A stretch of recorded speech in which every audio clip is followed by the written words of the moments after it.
A gente como artista muitas vezes passa por questionamento sobre a continuidade assim de ser artista, né, no Sem Brasil. dúvida. É muito difícil, É. né? Apareça um assunto óbvio, porque você olha pra mim, obviamente eu sou uma pessoa negra mas isso não era uma questão que eu lidava artisticamente, porque me parece que com as pessoas pretas acontece algo muito parecido, né, que não se nasce, embora se nasça, mas não se nasce, torna-se.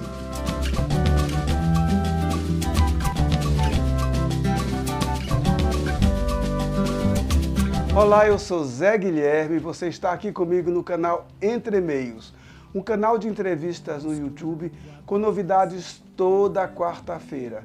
Toda quarta-feira às 19 horas, uma personalidade nova, com um papo leve, informal e, por que não, divertido. Já que você está aí, quero te convidar para se inscrever no canal, clicar no sininho para receber as notificações em primeira mão, curtir e comentar. E vem com a gente toda quarta-feira às 19 horas. Vem com a gente! Hoje eu tenho a grata satisfação de receber aqui para uma prosa comigo, um bate-papo, Kenan Bernardes, que é ator, formado pela Escola Livre de Teatro de Santo André. Kenan, seja bem-vindo, é um prazer recebê-lo.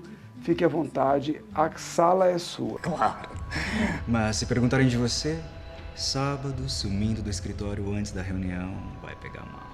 Ô Zé, obrigado mesmo, obrigado pelo convite, prazerzão estar aqui. Obrigado pela tua generosidade e disponibilidade de aceitar o meu convite. E eu queria começar a entrevista pedindo para você falar um pouco da pessoa de Kenan. Quem é Kenan, de onde vem, família, formação, enfim. Contar um pouco da pessoa, para depois a gente entrar um pouco na personagem, no ator. Maravilha. Bom, eu sou paulistano, eu nasci na Liberdade, no bairro da Liberdade. Eu sou filho de uma funcionária pública e de um pastor evangélico. Quando eu nasci, meu pai ainda não era pastor, mas isso já estava como perspectiva ali na vida dele. Eu cresci numa família bastante religiosa, bastante cristã, e isso foi muito determinante nas escolhas da minha vida durante muito tempo. E mesmo as escolhas que eu fiz depois que se antagonizavam desse berço, também estavam relacionadas com este fato. Desde muito cedo, assim, eu me interesso por artes e fazia teatro na igreja, enfim, mas isso era algo muito, muito distante ali, né? Falando ainda da minha família, né?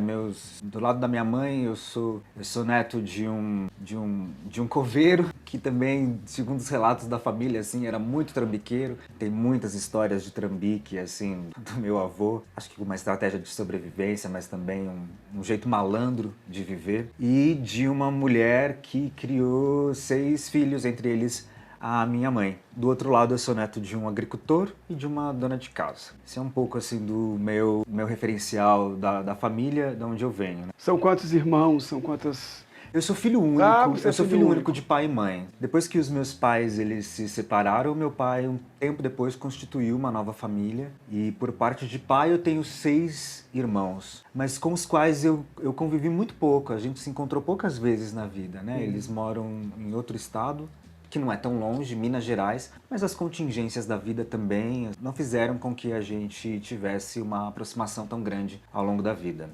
Além do teatro na igreja, o que mais que te encaminhou para a área das artes? Olha, eu acho que esse tenha sido o start inicial, assim, né? Acho que eu tinha uma inquietação, inclusive com as inquietações que eram teológicas, em que o espaço de fazer ou teatro ou dança, mesmo dentro do contexto religioso, era um espaço de escape ali para poder, talvez, pensar e contrapor um pouco aquele universo, né?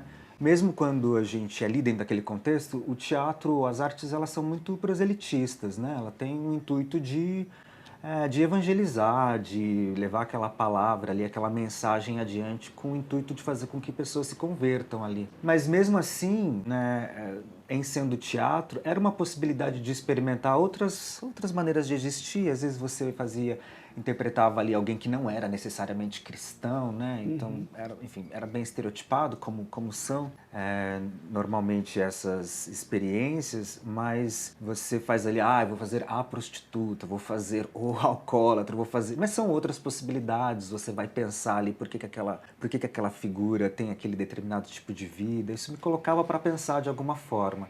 Não venho de uma família onde a experiência artística era um valor. Eram todos trabalhadores e tinham a própria dificuldade da vida, acho que impossibilitava que essas pessoas pensassem na arte como um lugar possível, assim, porque tinham que dar conta da sobrevivência, de trabalhar muito. Então era um pouco isso. Acho que, eu não diria que houve outra, pelo menos até meados da minha adolescência, não houve outra experiência que não essa experiência do contexto religioso. E a tua formação na área teatral começou com a Escola Livre? Eu chego na Escola Livre pela indicação de uma conhecida com quem eu fiz uma oficina no TUSP. Ela falou assim, dá um pulo lá na Escola Livre, acho que você pode gostar, pode fazer sentido. E eu lembro que quando eu fui a primeira vez lá, eu fui numa mostra, assim, eu fui e eu não exatamente gostei, assim, sabe? Mas eu não sei, eu senti algo ali na escola, nas pessoas, no modo como as coisas, elas se davam, assim, da energia mesmo, assim, do espaço. E a Escola Livre foi bastante importante, e é curioso a gente falar disso hoje, porque ontem eu voltei lá pela primeira vez depois de 14 anos que eu saí. Eu nunca mais tinha voltado lá naquele espaço. E aí também, voltar lá ontem me deu a dimensão do quão importante foi aquele espaço, assim, porque ali não foi só das primeiras experiências artísticas mais significativas que eu tive até aquele momento da vida, mas também das experiências de vida, assim, foi um ponto de virada bastante importante na minha vida, ter passado pela Escola Livre. E depois que eu saí da Escola Livre, eu caí na vida artística de trabalhar, ter grupo de teatro e tudo mais. E essa é basicamente a minha formação, onde eu parei um tempo, 4 anos da vida ali, para poder fazer um curso, estudar, me dedicar. E a partir dali você teve uma série de experiências com grupos de teatro, espetáculos montados. É vasta, então eu queria que você contasse um pouco desse percurso, de como foi que o palco entrou na tua vida profissionalmente. A partir de que momento, depois da saída da escola, qual foi o primeiro espetáculo, como é que foi esse percurso?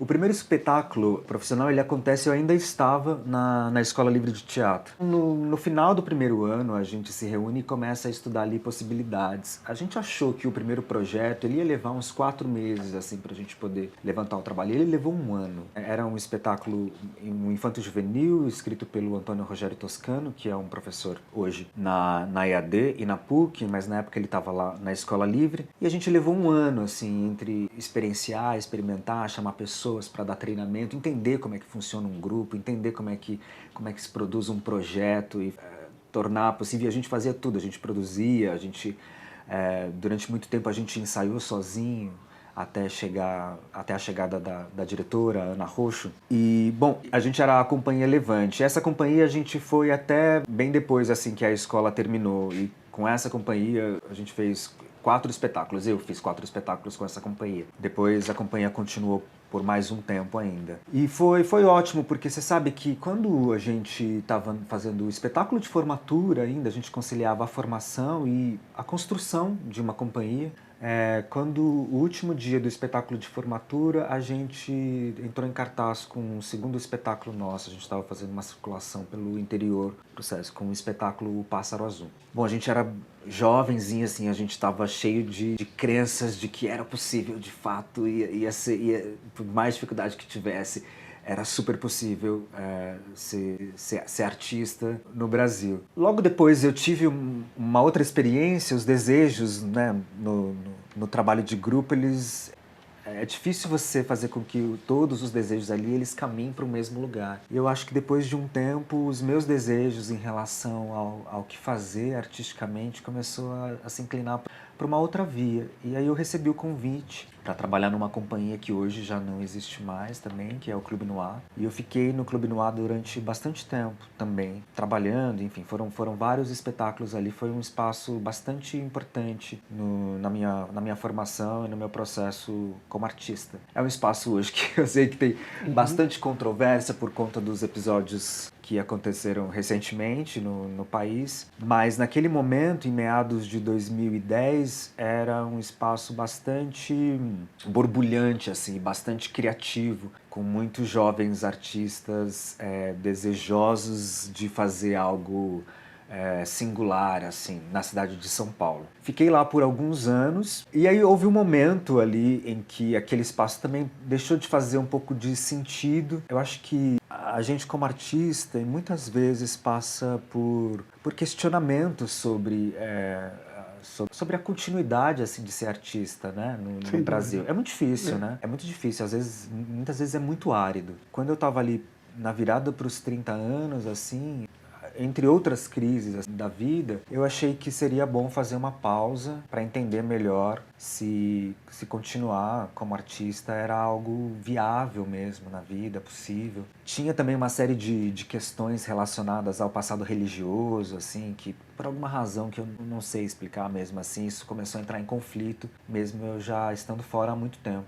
E aí eu fiz uma pausa e fui morar na Índia. E fiquei dessa pausa na Índia, assim, eu fiquei 2 anos fora do Brasil, sem fazer teatro, fui fazer outras coisas. Fui trabalhar como tradutor e intérprete, enfim, trabalhei como fotógrafo, fiz outras coisas. E achei que a vida tinha tomado um outro rumo, né? Tinha ali também naquele momento uma experiência mística que eu tive na Índia, que fez sentido naquele momento, e eu decidi investir naquilo. Quando esse período passou e eu retornei ao Brasil em 2013, a pergunta sobre fazer ou não fazer teatro, ser ou não ser artista, ela não tinha sido respondida nesse tempo, né? Eu saí daqui com essa pergunta e voltei com ela, e talvez mais latejante ainda, porque naquele momento eu ainda estava assim, poxa, né? Agora eu saí, tive toda essa experiência, morei na Índia, morei em outros lugares também, e ainda essas questões ainda estão aqui. Fiquei assim um tempo lidando com essas questões até ser convidado para fazer um espetáculo com o coletivo Kizumba, e embora eu não estivesse muito certo assim sobre continuar ou não, eu falei, bom, esse é um trabalho,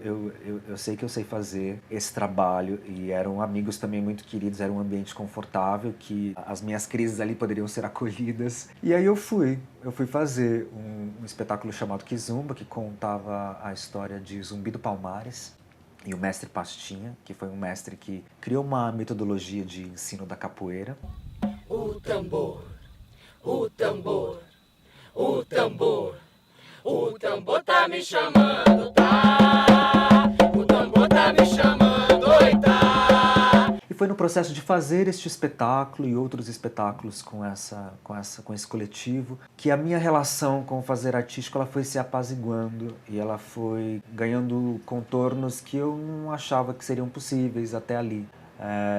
O conflito entre o passado religioso e o fazer artístico ele foi se diluindo, e eu acho que eu fui encontrando no teatro um espaço de culto, de rito, que para mim era importante e que agora começava a ter um espaço para manifestação, assim, sabe? Fiquei ali no coletivo Kizumba também há alguns anos, trabalhando sobre isso. O assunto da negritude não era um assunto que fazia parte do meu repertório artístico até então. E a minha experiência no coletivo Kizumba foi bastante importante, assim, no sentido de formação sobre esse assunto, no meu entendimento que, embora pareça um assunto óbvio, porque você olha para mim, obviamente eu sou uma pessoa negra, mas isso não era uma questão que eu lidava artisticamente. Eu não compreendia a importância disso para minha vida pessoal e o quanto isso poderia ser relevante artisticamente. É interessante ouvir isso porque eu tenho uma experiência muito parecida. Eu também sou uma pessoa negra, preta, de família preta, e até certa altura da minha vida eu não tinha muito essa noção da significância disso no contexto da minha vida. Depois que eu me dei conta disso, eu até me dei conta de que em alguns momentos eu passei por processos de preconceito, de exclusões, que tinham a ver com a minha cor da pele, mas que na época não me passava, não conseguia ter esse fluxo. Eu só vim ter isso mais claro muito tempo depois. E é interessante ouvir essa tua experiência, porque ela é muito parecida com o que eu vivenciei também, né?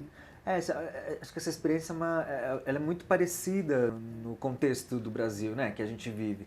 Tem aquela frase conhecida da Simone de Beauvoir, quando ela fala que não se nasce mulher, torna-se. Eu, ousadamente, e com muita licença, eu parafraseio, porque me parece que com as pessoas pretas acontece algo muito parecido, né? Que não se nasce, embora se nasça, mas não se nasce, torna-se na medida em que você compreende os significados que a sua cultura atribui ao fato de você ser de uma determinada etnia, que todo mundo é de uma determinada etnia, claro, né? Mas quando você é especificado, assim. Isso foi muito importante, assim, chegar aqui, né, no relato sobre a minha trajetória foi muito importante porque determinou um caminho artístico que tem a ver com o que eu faço até hoje, que tem a ver com o espetáculo que você viu, que tem a ver com um jeito de olhar para os projetos artísticos que se colocam diante de mim. Não necessariamente todos os projetos eles vão explicitamente falar sobre a questão, mas é inegável que o olhar a partir dessa perspectiva será lançado sobre os assuntos. Então, a experiência no Coletivo Kizomba ela foi muito importante nesse sentido. Não era um grupo só de pessoas pretas, era um grupo bastante misto, assim, com uma paleta de cores bastante grande, que ia assim, do preto retinto ao branco mais branco Branco assim, que eu poderia transparente. dizer. E o que era bastante rico pra gente, assim, poder abertamente conversar sobre todas as questões espinhosas que estão envolvidas em relação a este assunto, vivendo neste país, mas poder conversar sobre. Foi um espaço muito importante. Inclusive tem um espetáculo, vocês, não sei se ainda com o grupo Kizomba, que foi bastante reconhecido, teve uma repercussão muito intensa aí, que foi o Medea, né? Que é um espetáculo de 2018. Queria que você contasse um pouquinho, porque eu vi no teu histórico que foi um espetáculo que teve bastante repercussão, desdobramentos. Verdade. O Medea, ele é um monólogo, né?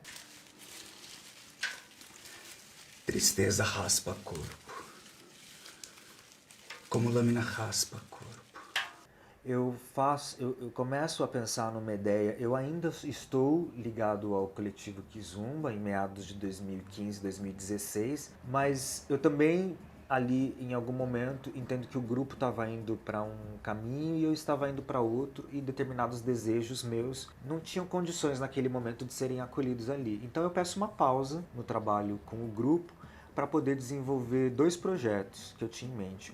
E eram 2 monólogos. Um era o Caim, que foi uma releitura da obra Caim, do José Saramago, e o outro era uma releitura da Medea, do Eurípides, que sempre foi minha grega preferida. E eu tinha muita vontade de fazer a Medea no teatro. E por muito tempo não entendi como é que isso seria possível, porque, enfim, eu sou um homem, né, obviamente, eu sou um homem, me entendo como tal. E o personagem que me interessava fazer na Medea não era o Jazão, era a própria Medea, porque eu achava a personagem assim, incrível. Embora a gente faça teatro, e no teatro a gente sempre fale sobre que essa questão de gênero, ela não era uma questão, até aquele momento, né, ela não era uma questão assim, você podia fazer e não fazer. Isso foi se tornando uma questão mais aguda de uns anos pra cá. E acho que estava começando a ser essa discussão, né, sobre você ocupar determinados lugares, assim, com relação ao gênero. Então isso tornou-se uma questão. Eu fiquei um tempo, assim, pensando se seria possível,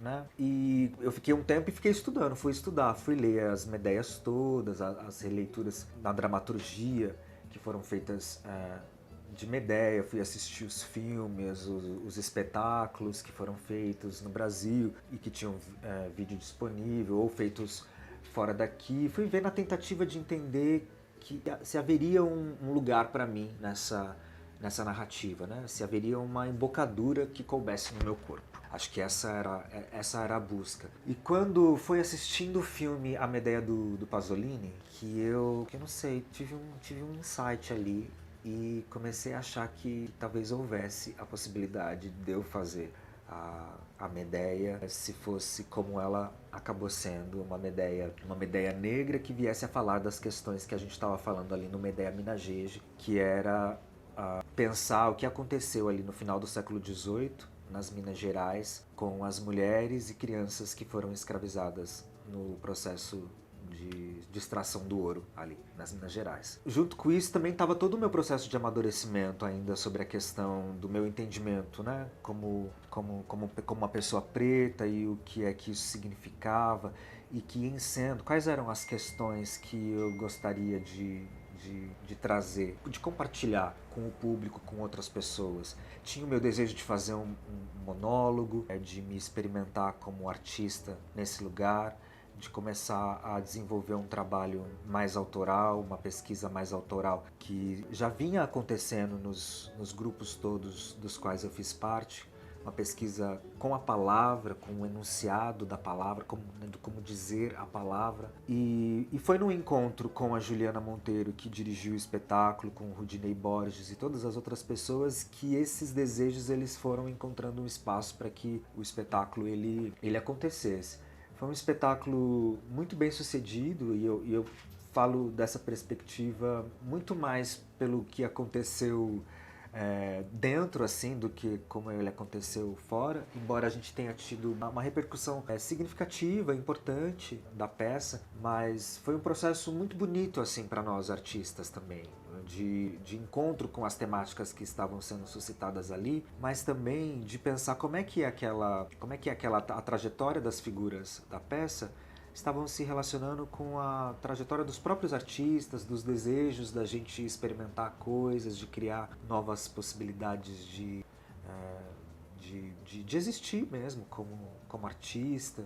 Então foi uma experiência muito bonita. O espetáculo ele conta a história dessa mãe, a Medéia Preta, escravizada nas Minas Gerais, na Vila Rica de Nossa Senhora de Pilar do Ouro Preto, que tem um filho que ele é ali um escravo e nesse período histórico as crianças elas eram escravizadas e elas eram lançadas na mina e era importante que fossem crianças porque a baixa estatura do lugar precisava de corpos muito pequenos que fossem até o fundo das minas atrás de ouro, né? E enfim, elas não chegavam à adolescência. E conta a história dessa mãe que, com o desejo de que a história de violência que é sofrida por ela não se perpetrasse, né? Então ela mata o próprio filho, na expectativa e no desejo de que essa morte não é ali um fim em si mesmo, né? E a gente também levando em consideração que para muitas culturas africanas a morte e mesmo o infanticídio aqui no Brasil era uma possibilidade de luta contra a violência que foi perpetrada durante muitos séculos aqui. Dando um pulo agora de Medéia para Otelo, nesse meio termo temos vários outros espetáculos que você fez, mas aí a gente volta um pouco, mas eu queria dar um reforço a esse espetáculo mais recente, que é de 2023, não sei se vocês ainda estão em cartaz ou se ainda tem temporadas que vão vir por aí. Se tiver, a gente aproveita para divulgar aqui, para que as pessoas possam ver. Mas eu fiquei muito impressionado com o espetáculo, eu vi no Centro Cultural São Paulo e realmente me tocou muito. Foi um espetáculo que me trouxe uma série de reflexões. Eu queria que você contasse um pouco também dessa história, de pulando de Medéia para Otelo, dois temas bastante consistente dentro do contexto da dramaturgia teatral, né? O Otelo ele começou a ser pensado ali em 2019, a gente ainda estava circulando com uma ideia e acho que naquele momento também estava me fazendo perguntas com relação a essas questões todas, né, de o que significa o que significa ser preto neste país, mas e a possibilidade de construção de um outro imaginário, sabe? Se era possível, por meio artisticamente, a gente construir um outro imaginário a respeito dessas questões. Tenho o desejo... O Otelo também faz parte de uma trilogia que eu estou pensando, né? Que são 3 tragédias. Uma grega, essa inglesa e uma brasileira, a próxima que virá, espero. Estou desejando, espero que consiga realizar essa trilogia. A gente ainda estava circulando com uma ideia quando o Otelo começou a ser pensado, e havia um desejo de desdobrar as experiências que a gente teve ali no Medéia Minajeje, que foram uma experiência com a dança, com o corpo em dança, de que maneira que a palavra também, o uso da palavra poderia ter seus desdobramentos na pesquisa que eu venho desenvolvendo, agora também já junto com parceiros que que vem me acompanhando desde uma ideia, o João Paulo Nascimento, que também é responsável pelo desenho de som dos 2 espetáculos. Tem uma pesquisa com um som bastante interessante, ligada à música eletroacústica. Então veio o Otelo, que começou a ser pensado aí, foi pensado e trabalhado durante todo o processo da pandemia que a gente passou.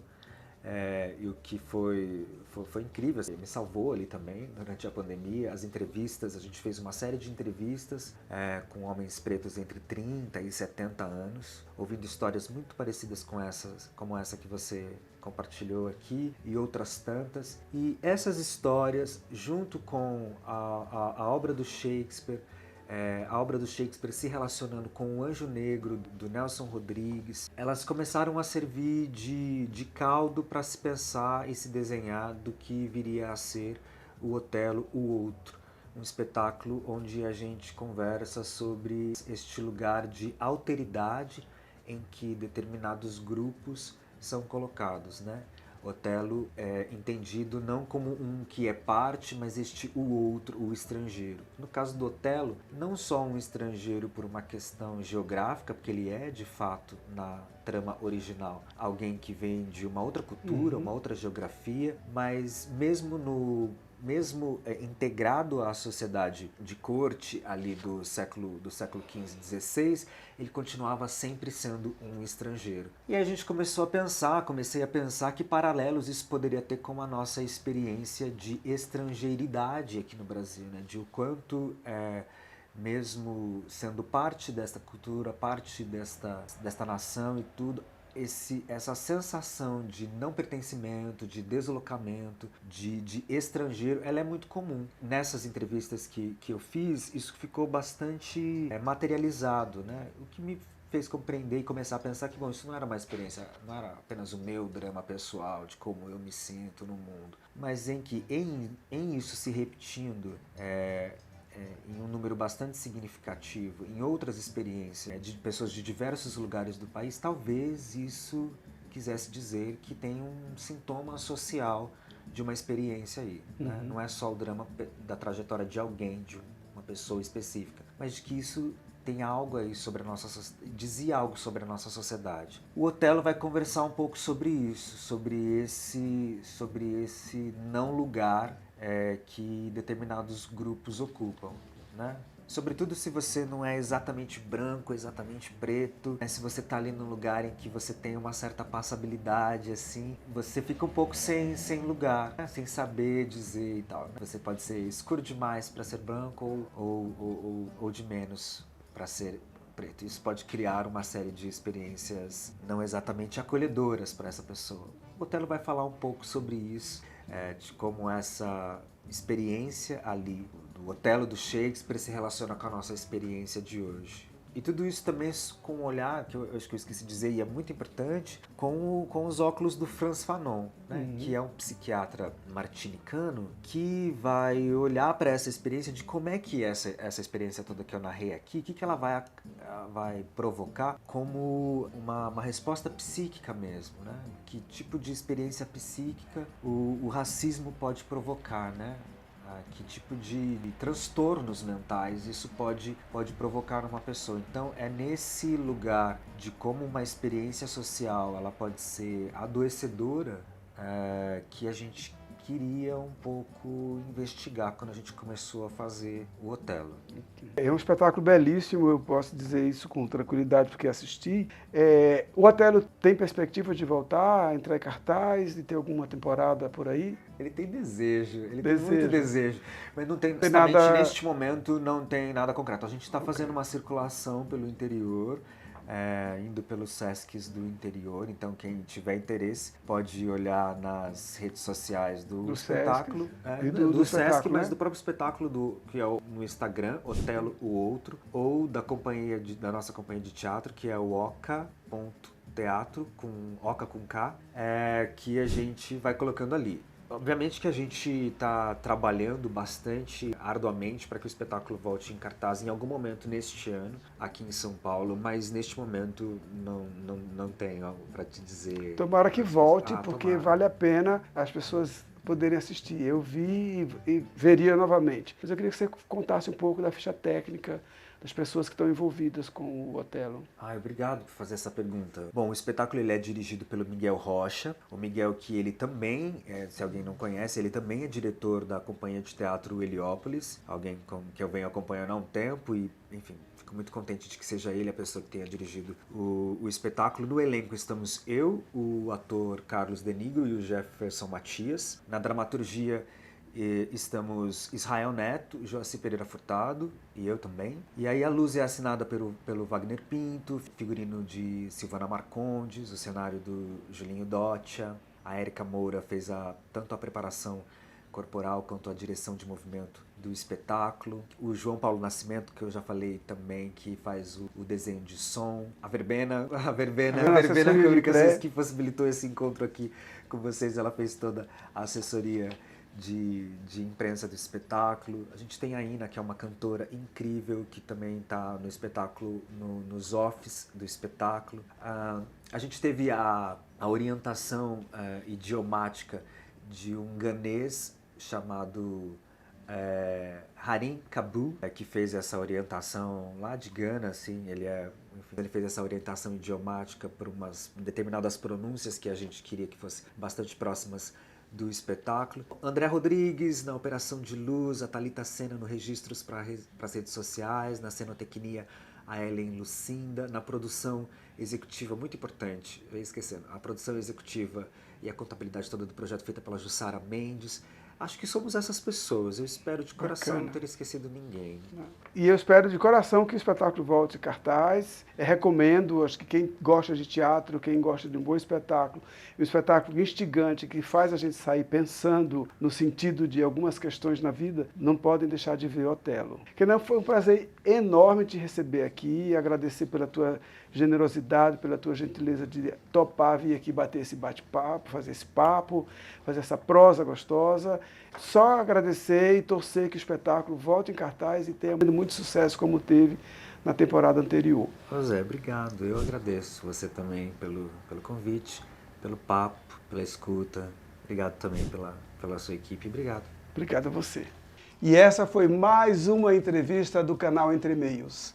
E já que você está aí, eu quero te convidar para se inscrever no canal, clicar no sininho para receber notificações em primeira mão, curtir e comentar. Toda quarta-feira, 19 horas, uma personalidade nova, uma entrevista nova, um papo leve, informal e, por que não, divertido. Vem com a gente!